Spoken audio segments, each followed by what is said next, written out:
Kalau dilihat dari jumlahnya teman-teman, Simmel menjelaskan setidaknya ada dua macam bentuk dalam asosiasi ini. Diad atau duaan ini adalah interaksi antara dua orang. Sifatnya interaksi ini tentang hubungan duaan ini adalah hubungan yang sangat rapuh. Nah, ini sangat berbeda dengan komunikasi triad. Dan sejujurnya bagi Simmel, dia mengatakan kelompok sosial terkecil itu adalah justru 3. Izin bertanya Pak, ya apakah mungkin ada hubungan yang sifatnya duaan? Kenapa tidak mungkin? Ya bukankah kita sudah diajarkan bahwa setiap ada yang berdua, yang ketiganya adalah setan? Sosiologi tidak membahas tentang itu, setan.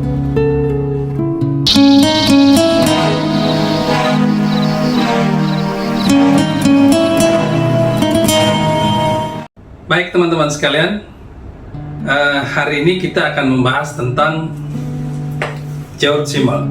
Ini sebagai utang saya pada pembahasan sebelumnya, sudah didiskusikan oleh kelompok kelima ya kalau tidak keliru. Tetapi karena memang waktu itu saya tidak sempat mengulas, dan terima kasih teman-teman tetap melanjutkan diskusi sekalipun saya tidak ada di forum. Hari ini saya akan menjelaskan via video ini. Begitu juga untuk tokoh selanjutnya, kalau tidak salah Herbert Mead. Nah, Simmel teman-teman, sebagaimana teman-teman sudah bahas sebelumnya, adalah seorang pemikir sosiologi, dan juga sebenarnya dia cukup menguasai filsafat.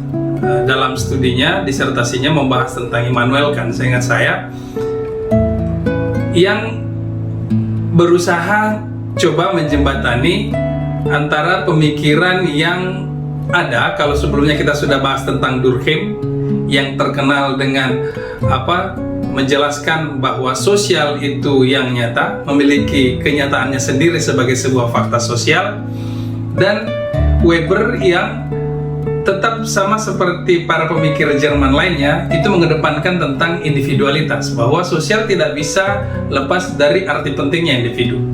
Simmel sendiri secara background memang dia adalah seorang yang pemikir dari Jerman. Perdebatan mereka tentang mana yang nyata. Di Durkheim yang nyata adalah sosial, dalam hal ini masyarakat. Sementara bagi Weber, dia tetap mengedepankan arti penting individu. Apa yang coba dilakukan oleh Simmel teman-teman sekalian, dia mengatakan bahwa lebih dari itu, sekalipun orang berkumpul banyak individu, tidak dengan sendirinya terbentuk masyarakat kalau tidak ada apa? Kalau tidak ada interaksi timbal balik. Karena itu, ia menjelaskan menggunakan sebuah konsep yang disebut sebagai sosiasi. Association, sebenarnya ini adalah terjemahan dari kata Jerman Vergesellschaftung. Vergesellschaftung kalau diartikan secara harfiah, proses di mana masyarakat itu terjadi. Asosiasi ini teman-teman, dengan sendirinya dia menjelaskan bahwa yaitu tadi, yang menentukan ada tidaknya masyarakat itu bukan perdebatan tentang apakah dia memiliki faktanya tersendiri sebagai sebuah sosial, atau apakah dia itu murni hanya kumpulan individu saja. Bagi dia, masyarakat adalah ketika individu-individu yang berkumpul itu terjadi interaksi timbal balik. Kalau tidak terjadi interaksi timbal balik, mau kumpul berapapun juga, itu tidak bisa disebut sebagai sebuah masyarakat. Nah, hubungan timbal balik inilah yang kemudian menjadi penentu bahwa apakah masyarakat itu ada. Pemikiran Simmel yang lain teman-teman sekalian, yang juga cukup unik dalam sosiologi adalah, di samping dia tadi setelah menguraikan persoalan apa itu masyarakat dengan definisi yang baru, dia kemudian berusaha menjelaskan sosiologi itu sebenarnya mempelajari di wilayah mananya. Karena kalau kita lihat sebenarnya studi-studi lain juga tentu banyak melibatkan studi tentang masyarakat. Nah, Simmel dia berusaha menjelaskan ada perbedaan antara bentuk dan isi. Ada nggak contoh bagaimana sebuah bentuk itu berpisah dengan isinya dalam sosiologi?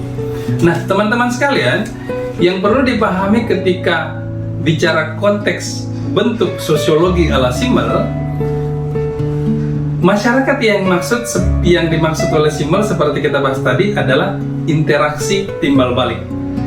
Sehingga kalau dia bicara fokus pada persoalan bentuk, maka konteksnya adalah interaksi murni untuk interaksi. Ini yang kemudian disebut contohnya sebagai sosiabilita. Sosiabilita adalah interaksi yang tujuannya adalah murni untuk interaksi.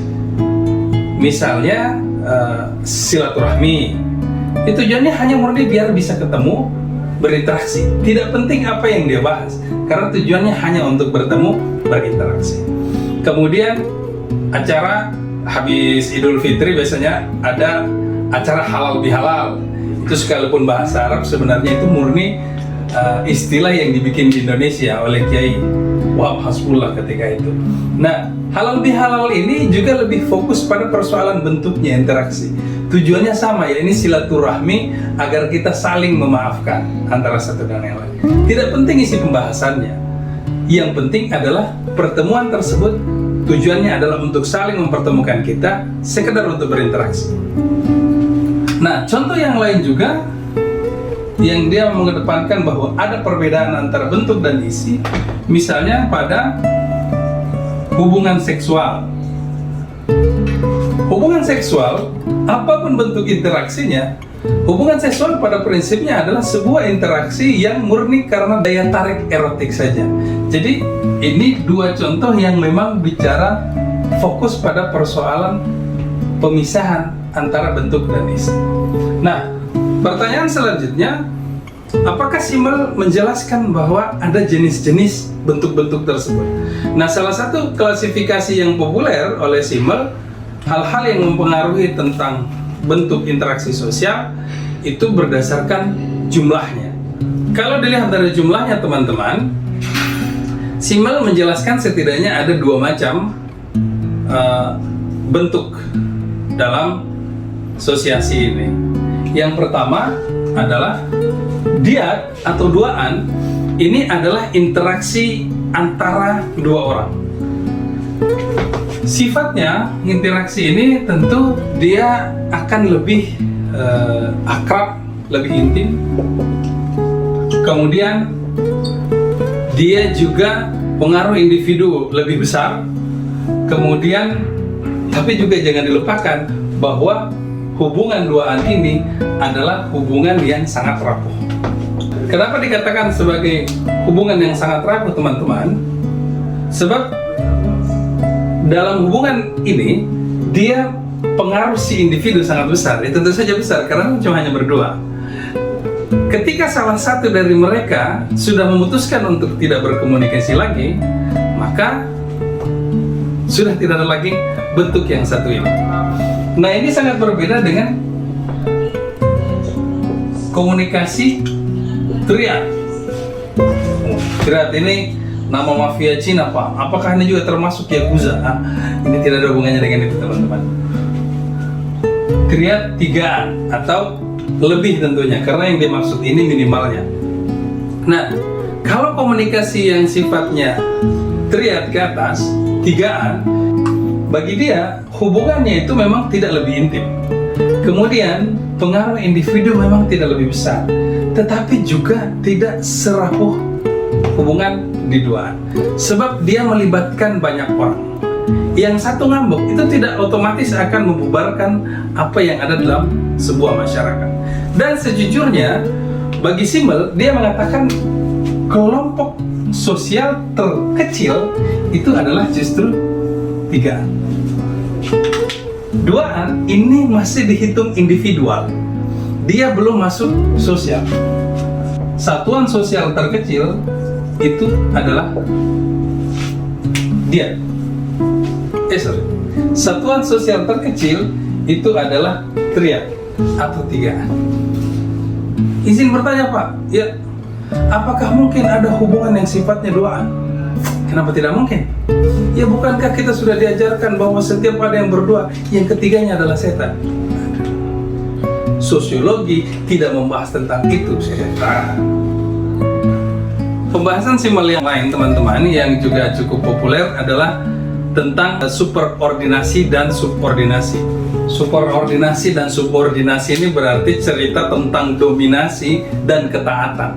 Pembahasan dia tentang superordinasi dan subordinasi teman-teman, ini pertama dia menunjukkan bahwa sebuah masyarakat memang sekalipun dia terdiri dari individu, dia itu tidak sepenuhnya si individual ini mendominasi yang ada di dalam. Karena bagaimanapun superordinat pasti mempertimbangkan apa yang ada pada si subordinat, terlepas murni karena ingin memenuhi kebutuhan mereka, memikirkan sesuai apa kepentingan mereka, atau sesungguhnya hanya cara dia untuk bisa mengontrol mereka. Sebab juga bukan tidak mungkin bahwa bisa saja seseorang yang sedang berkuasa tidak suka melakukan sesuatu, tapi dia terpaksa melakukannya demi pencitraan agar tetap disukai oleh orang-orang yang ia pimpin. Nah, super dan subordinasi ini juga ini membuktikan yang kedua bahwa ada interaksi timbal balik sesungguhnya antara superordinat dan subordinat. Kenapa? Karena seperti saya jelaskan tadi teman-teman, bahwa dalam kebijakan, dalam langkah-langkah keputusan yang dia ambil, ia berusaha membayangkan apa yang dibutuhkan atau diinginkan oleh si subordinat. Jadi sebenarnya ini kurang lebih sama dengan yang dijelaskan oleh Weber pada waktu mengatakan bahwa sekalipun sebuah tindakan itu dikatakan sosial, sebenarnya itu berangkat dari sang subjek yang berusaha mempertimbangkan adanya yang lain. Dengan kata lain, di sini dia menjelaskan bahwa ada interaksi timbal balik, yakni bagaimana si subordinat menjadi pertimbangan bagi si superordinat. Dalam superordinasi dan subordinasi, teman-teman, Simmel membahas ada sekitar setidaknya 3 bentuk. Pertama, subordinasi di bawah satu orang. Superordinasi yang sifatnya di bawah satu orang itu pertama dia cenderung memang mempersatukan. Jadi kecenderungan pribadi satu orang superordinat yang ada di atas ini akan menyatukan subordinat yang berada di bawahnya. Karena itu juga cara yang biasa mereka digunakan adalah membangun rasa dan tujuan bersama. Subordinasi yang sifatnya hanya satu orang itu akan lebih mudah melakukan hal-hal ini. Nah, berbeda halnya dengan teman-teman ketika superordinasi tersebut itu di bawah lebih dari satu orang. Ini lebih besar ya maksud saya, lebih besar dari satu orang. Model superordinasi seperti ini teman-teman, dia cenderung akan lebih objektif, karena memang yang memberi penilaian bukan hanya satu orang individu yang seperti di atas, yang tentu sangat subjektif. Yang kedua, karena dia lebih objektif, maka besar kemungkinan dia juga tentu akan menjadi lebih adil. Sama seperti tadi saya katakan, karena dia memiliki orang-orang yang mempertimbangkan, tidak hanya satu orang yang sesuai dengan selera pribadi mana suka. Nah, tetapi juga jangan dilupakan bahwa model superordinasi yang lebih dari satu orang ini itu sebenarnya juga menjadi berbahaya ketika orang-orang yang berada di atas ini berpecah atau bertentangan antara satu dengan yang lain. Kenapa? Karena dia akan menjadi lebih eksploitatif. Dia tentu lebih eksploitatif karena orang-orang yang menjadi subordinasinya ini dijadikan alat untuk saling bersaing satu dengan yang lain. Dua hal ini teman-teman cenderung klasifikasi yang didasarkan hanya kepada jumlah personnya saja.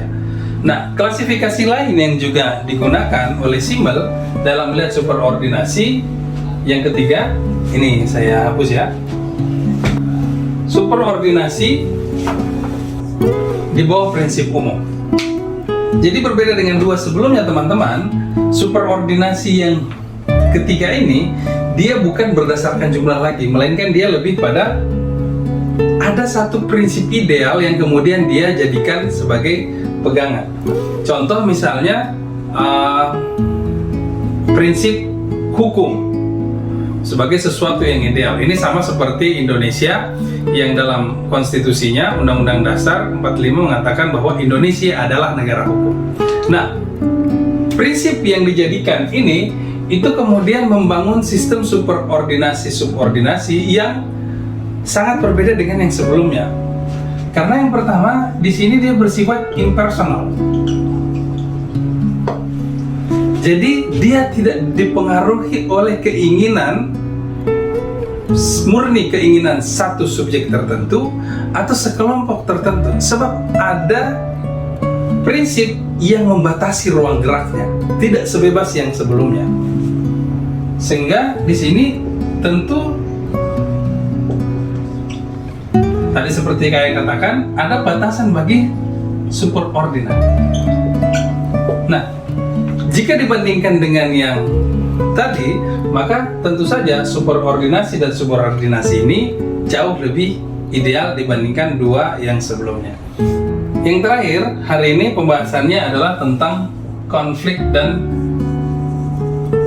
persatuan. Apakah kita bisa menggunakan istilah persatuan, integrasi, kekompakan, beberapa termin-termin yang biasa digunakan untuk penjelasan konsep SIMAL ini. Nah, kalau kita perhatikan sebenarnya memang ini juga sepertinya berusaha menjembatani pemikir-pemikir sebelumnya. Kalau bicara konflik, yang ada di bayangan kita pasti yang pertama adalah Karl Marx. Karena bagi dia, hakikat kehidupan masyarakat pada dasarnya adalah konflik antar kelas. Sebaliknya, ketika bicara tentang persatuan atau integrasi, yang kita ingat lagi-lagi adalah Durkheim. Durkheim mengatakan bahwa yang penting dalam sebuah masyarakat adalah integrasi sosial. Nah, sepintas dan mungkin teman-teman sampai saat ini masih berpikir bahwa antara konflik dan persatuan itu adalah sesuatu yang bertentangan, adalah sesuatu yang tabrakan. Kalau ada persatuan, seharusnya tidak ada konflik. Kalau ada konflik, seharusnya tidak ada persatuan. SIMAL tidak memahami seperti itu, teman-teman. Bagi dia, konflik dan persatuan ini adalah sesuatu yang saling terkait satu dengan yang lain dan sama sekali tidak ada pertentangan di dalamnya. Dalam sebuah integrasi, dalam sebuah persatuan, di dalamnya pasti terjadi semacam konflik.